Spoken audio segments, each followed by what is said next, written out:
New Orleans is bracing for a potential drinking water crisis over saltwater intrusion.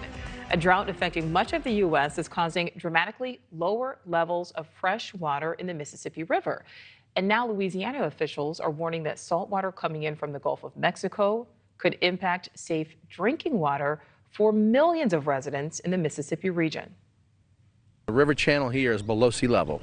So when the flows in the Mississippi River drop, seawater, which is denser than freshwater, saltwater, moves upstream at the bottom of the river. And so we're seeing extreme low flows, and so we're seeing excessive saltwater intrusion. The whole New Orleans regional area can be affected by this. So we're working our hardest to get a solution. All right, so let's bring in Mike Steele. Mike, first of all, explain just how bad, how serious residents need to be taking this. Jefferson. So this is a big concern, and actually it's already impacting some areas. The closer you are to the mouth of the Mississippi River, Plaquemines Parish, for example, has a few communities that have been dealing with this impact since about the beginning of June. So it's not a new fight for us. There is a bigger threat kind of moving further inland now as the saltwater moves up the river more, and it could potentially move into the New Orleans area. Right now, it's important for the public to kind of stay informed.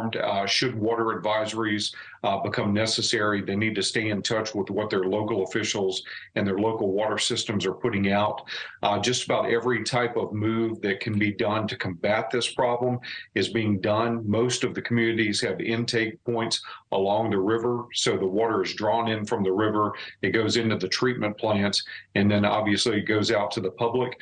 So we've been helping and working with the Corps to get barges at these intake points so that water can be mixed at the intake point.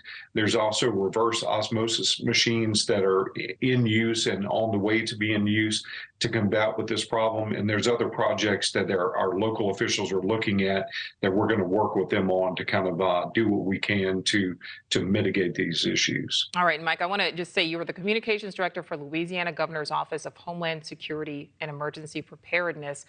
Explain to us, why is this happening now and how it seems to have gotten so bad so quickly? Sure. If you'll take a look at the drought monitor, this has been a pretty unusual year for Louisiana. Normally this time of year, tropical threats. So this is kind of the heart of hurricane season for us, when most of the bigger storms have kind of impacted Louisiana. Over the second half of the summer and into the early fall, we've been dealing with really serious drought conditions. If you look at the drought monitor, just about the entire state is being impacted. But it's not only us; it's the entire Mississippi River basin. There's about 30-something states that kind of drain into the Mississippi River at some point, and a lot of those states are dealing with droughts as well. So we're dealing with just a very unusual water flow coming down the Mississippi right now, and it's allowing that saltwater push coming in from the Gulf of Mexico. Absolutely, and we know this could potentially affect millions of people. Mike, we know the president approved this emergency declaration request from the governor. Kind of explain what that will allow to happen now.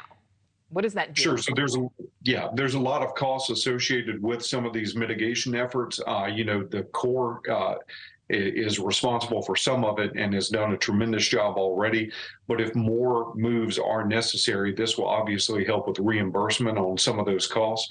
It could be the first step. If these conditions last as long as some of the projections indicate there could be infrastructure problems at the water treatment plants. There could be pipe problems, corrosion issues, those type things. So there's going to be a lot of analysis as this situation plays out, and we could be seeking additional help at that point.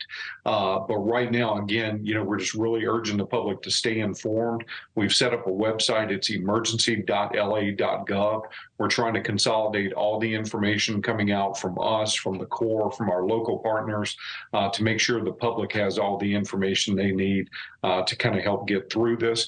There's really no reason for people to overstock on water supplies at this point. There's not a nationwide, shortage on bottles of water or those type things. We're just asking people to stay prepared like they normally would. And it's something we encourage year round. Right, just stay prepared as normal. Mike, before we let you go here, once this is fixed, if it's fixed, is there a way to make sure that this doesn't happen again? Well, this is actually the second year Plaquemines Parish has been dealing with this issue. And again, the drought is so unusual that we've had a tremendous amount of wildfires here in Louisiana over the past couple of months, and that's not something we normally see.